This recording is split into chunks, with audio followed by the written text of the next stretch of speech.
Assalamualaikum warahmatullahi wabarakatuh. Perkenalkan, nama saya Yusuf Malindo dari Prodi PGSD dengan NIM terakhir 77.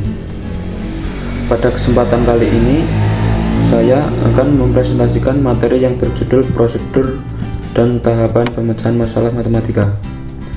Dalam pembelajaran matematika, kemampuan pemecahan masalah merupakan salah satu kompetensi yang sangat penting.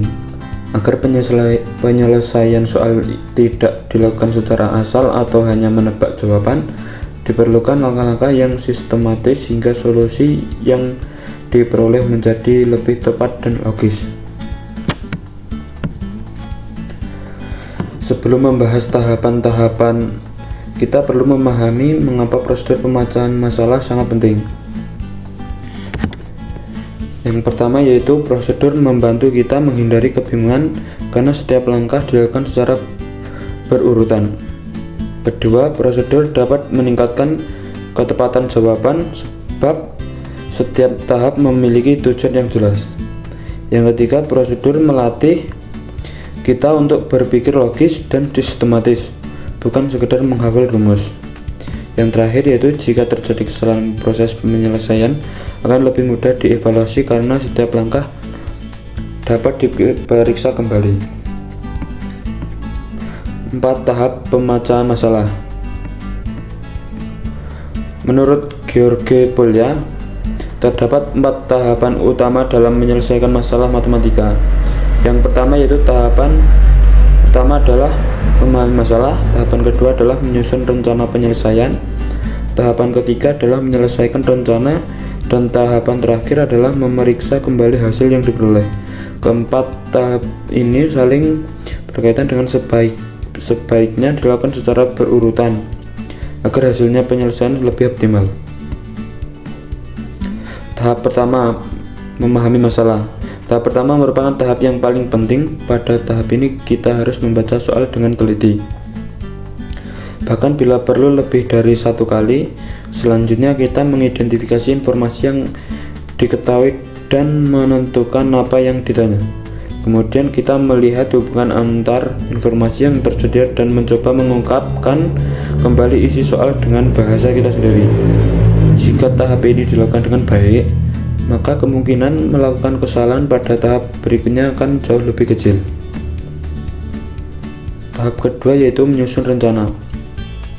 Setelah memahami soal, langkah-langkah berikutnya adalah menyusun strategi penyelesaian. Berbagai strategi yang dapat digunakan antara lain membuat gambar atau diagram, mencari pola, menyederhanakan soal, membuat persamaan materi, melakukan coba-coba secara terarah, maupun bekerja mundur dari hasil yang diinginkan. Pemilihan strategi tergantung pada jenis soal yang dihadapi sehingga tidak semua soal menggunakan cara yang sama. Tahap ketiga, melaksanakan rencana. Tahap selanjutnya adalah menerapkan strategi yang telah dipilih. Setiap langkah dikerjakan secara runtut dan teliti, perhitungan harus dilakukan dengan cermat, serta dituliskan secara sistematis agar mudah diperiksa kembali.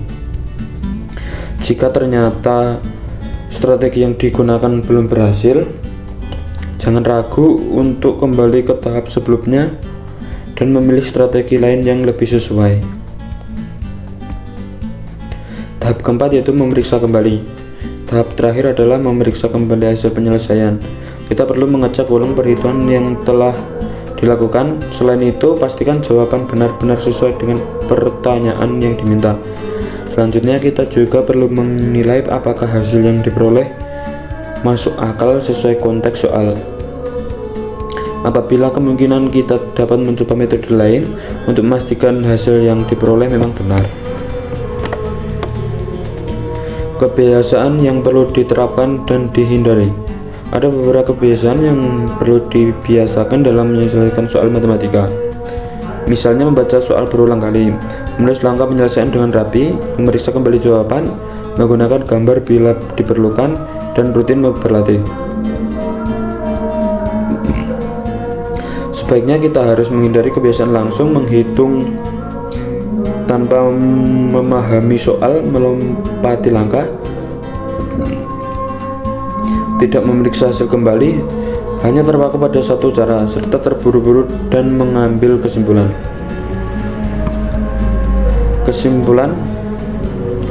Sebagai penutup, dapat disimpulkan bahwa pemecahan masalah matematika akan menjadi lebih efektif apabila mengikuti 4 tahap yang dikemukakan oleh George Boole, yaitu memahami masalah, menyusun rencana, melaksanakan rencana, dan memeriksa kembali hasil.